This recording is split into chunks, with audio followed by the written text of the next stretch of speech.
What if I was to tell you that one of the best ways to treat back pain doesn't involve the back? Typically, hip mobility can be a fantastic weapon against accruing back pain, but also a fantastic thing to focus on if you're trying to resolve your back pain. Well, that may sound strange. It makes a lot more sense when we take a step back and realize that your hips are directly connected to your back from underneath. And one of the leading reasons why people develop insidious or random onset of back pain is because they are lacking basic hip mobility below the back. So every time they do something that requires more hip mobility than they currently have, instead of bending through their hips, the back tends to take that load. So if you're struggling to resolve your back pain, or you want to make sure your back is functioning better long term, then consider going through these simple hip mobility exercises. So before we dive into these 4 really simple hip mobility exercises that may help give you back pain relief, I want to give you some context to understand why they work. As I mentioned, one of the leading causes of developing back pain, or at least one of the hidden contributing features behind back pain, is how your hips are functioning. And one of the things that catches a little people off guard is that in order to best understand what's going on with your back pain, we need to stop thinking of you as a back in isolation. Yes, you may have a disc that's bulging or a nerve that's getting compressed, or maybe you've irritated a joint or damaged a specific structure in your back. But what we ultimately need to do is we need to take a step back and realize that your back isn't an isolated structure, one that doesn't function on its own. It is part of a closed system. So in theory, anything directly above or anything directly below your lower back may have an influence over the health and function of the lower back itself. And a great example of this is a really simple movement called a hip hinge. And all a hip hinge requires you to do is keep your back relatively straight and hinge forward from your hips, similar to a deadlift, or what we call a good morning. And what you may find is if you have normal inherent hip mobility, you should be able to get somewhere close to 90 degrees before you feel the tension build up in your hips and hamstrings, and before you feel like your back may want to start to bend. And what something like a hip hinge shows us is that if you are lacking some of the basic hip range of motion that you should have, but you still need to complete a task that needs you to get down lower than you currently can, then any movement that you lack from your hips that allows you to keep your back straight while you're doing something, all of a sudden you run into an endpoint, and then your back has to make up the difference in some way, creating isolated areas of load. So the 4 exercises that you'll see in this video aim to go after 4 different components of basic hip mobility. And if you are a member of the channel, there'll also be an additional part to this video where I want to show you how to use a ball to locate and reduce a lot of hidden hip muscular mobility restrictions that'll just help you refine and be a little bit more specific in trying to reduce some of that hip restrictions that may be contributing to that lower back pain. So if you'd like a little bit more depth to this conversation, please consider becoming a member. But with that being said, let's get to these basic hip mobility exercises. So the first hip mobility exercise that I'd like you to try to help resolve your back pain is potentially the most challenging of the 4, but also potentially comes with the most rewards. And the first exercise is the couch stretch. The couch stretch is an amazing way to mobilize a lot of your thigh and hip flexor muscle tissue. And the reason why this is really important to focus on is a lot of the hip flexor tissue anchors to the front of the lower back.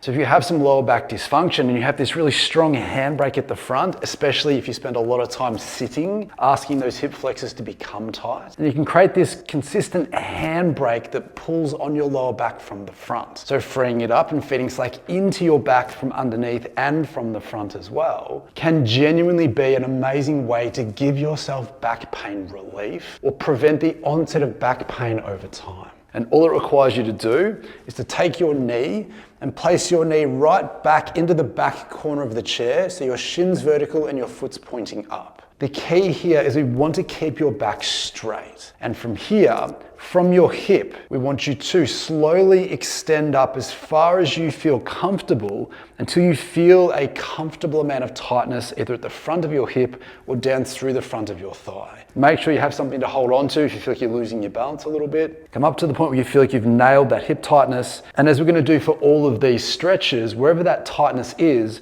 we want you to squeeze that tightness as best as you can for 5 to 10 seconds. That may require you to squeeze your glutes. It may require you to try and tense everything up, or it may even require you to push your foot back into the wall or the back of the chair. But the goal is to activate that tissue for 5 to 10 seconds because this creates a reflex in your brain so that when you stop tensing and you relax, that tissue will physically give, and you should immediately feel that while still maintaining a straight spine, that you can come back further into the stretch than you could before. And then we keep repeating that process until you get sick of it or you feel like you've stopped making change. And then afterwards, you should feel like you're a lot more mobile through the front of your hip, and you may even feel like your back is a little bit more mobile as well, and hopefully less symptomatic. Because as we now move through to the other hip mobility exercises, we want to take the same philosophies that we've learned from this stretch and apply it to those as well. So once you've started working on trying to mobilize the tissue at the front of your hips and feed some slack into your back from underneath and through the front, we can now start to try and feed some slack into your back from underneath by going after the musculature at the back of your hip. And a really nice way to do that is to have a bench or a chair and just try and put your foot up on top of that. But we're going to work on your ability to flex your hip. And this is really important because as we tend to bend our hips,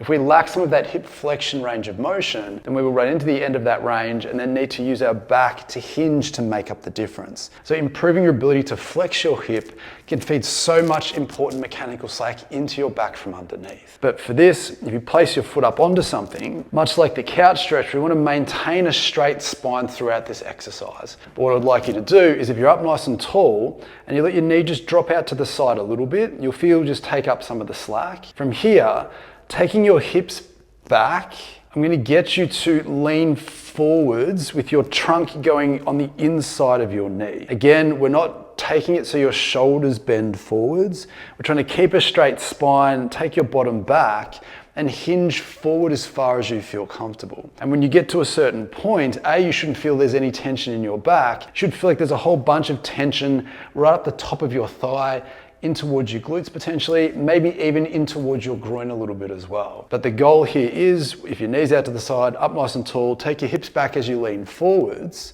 We want to find a position that generates that tightness. Then again, we want to tense that tightness by squeezing your glutes, pushing your foot back down into the bed, whatever you need to do. While you're in this position, you're welcome to rest your arm on your knee or use your other hand to stabilize yourself, just in case you feel like some of that load's going through your back. But once you've squeezed it for 5 to 10 seconds, again, you should relax, and then you should find that you can go that little bit deeper into the stretch than you could before. Repeat that process, give everything a squeeze, hold that for 5 to 10 seconds, then relax. Now, if you feel like this is too high or too low, obviously you can come up a little bit higher onto your toes, but you can also drop your back leg further back and bend your back knee to lower yourself down if this was a lower surface for you. But the goal still needs to be that you're up nice and tall, your bottom comes back as you lean forwards, and you can hunt around for where you feel the best tightness is for you through this area. And again, tense, relax until you get sick of it or you stop making change. Then once you've done that, you should immediately feel that your ability to bend your hip, and even if you do something like a hip hinge, you should feel like that movement is suddenly easier for you to do so that you know you've just freed up your hip musculature. Because once you've started to improve your hip flexion mobility, we can then start to go after some of the rotational components of that hip that can also become tight and pull a lot of slack out of your back from underneath. So while the previous exercise where we were working on hip flexion had you in this position,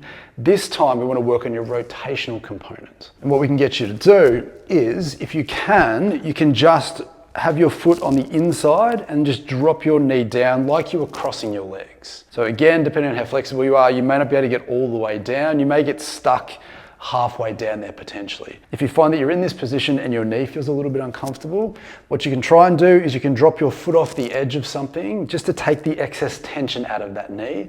But the exercise is still the same, especially in the same way that we just did that hip flexion exercise where we want you to keep your back straight. As you hinge forwards, we want you to take your bottom back. You can have your hands on the bench if you need to. You can take your back foot back. You can bend your knee if you need to drop down and make the surface feel a little bit higher. But the goal of this again is we're looking for some gluteal muscle tightness here, essentially that piriformis area. Anything around there works. Again, bottom back, hinging forwards. What you can do from here, depending on how sinister this stretch feels, is you can gently twist your hips or your trunk towards your knee or towards your foot to hit different angles of those hip rotational muscles. And all I would ask you to do is just find the version that you feel generates the most tightness and then repeat the same process. Give everything a squeeze, tense your butt cheek, push your foot back down into the bed. Hold that for 5 to 10 seconds, relax, it'll give. And again, what you should hopefully find is that the rotational aspect of your hip should then suddenly feel a little bit freer, ultimately providing your back with a much better environment to function with by feeding more slack back up into that back from below. And then once we've worked on the rotational stuff, we can then start to work on some exercises that might help you mobilize some tight groins, again optimizing that lower back function from below. So when wanting to mobilize your groins but still making sure your back feels okay, we can again take the same position as we did before. This time though, when we have your foot up, we can have your foot out into this position and then rotate your trunk away. So your outside foot is facing forwards, your hips and trunk are facing forwards, your legs out to 90 degrees. Again, the height of this is purely dependent on how this feels for you to do. But following the same logic from the previous exercises, we want to keep your back straight, and what we want you to do is hinge forwards as far as you feel comfortable. Again, if you feel really tight, you may not get very far at all. You can hold on to the surface or the bed if you want to. But what you'll find is if you're up nice and tall, you imagine that your hips are going back as your shoulders come forward. You should be able to locate a whole bunch of nasty tightness in your groin muscles. Same concept again, wherever you feel that tightness, squeeze your glutes, squeeze everything, push your heel down into the bed, hold that for 5 to 10 seconds. When you relax, it'll give. You should be able to go a little bit further into the stretch than before without feeling like your back is doing anything. But as with the other exercises, once you've performed that, you should feel like there's a lot more mobility through your groins, therefore creating more slack that feeds into your lower back from underneath. So please give those a go and let me know in the comments below how you found each one of those exercises and what impact, if any, did it have on your lower back symptoms in the moment. And if you are a member of the channel, we're going to use that lacrosse ball now to be a little bit more specific and find some common points of tightness that some people have that when you release them may have a really positive impact on your lower back pain. So as always, I genuinely hope that those exercises were helpful for you. Hopefully this concept of improving your hip function and it having a huge impact on your back function isn't too foreign to you. But more importantly, I hope that by doing some of these hip mobility exercises, you can see the direct connection and influence that your hips may have over the function of your back. If you did find this helpful, please consider leaving a like on the video and subscribing if you want more content like this from me. If you haven't already, please consider becoming a member.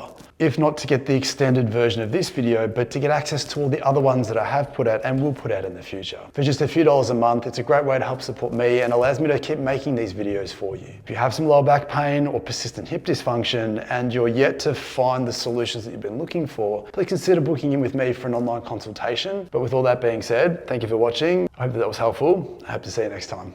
Bye.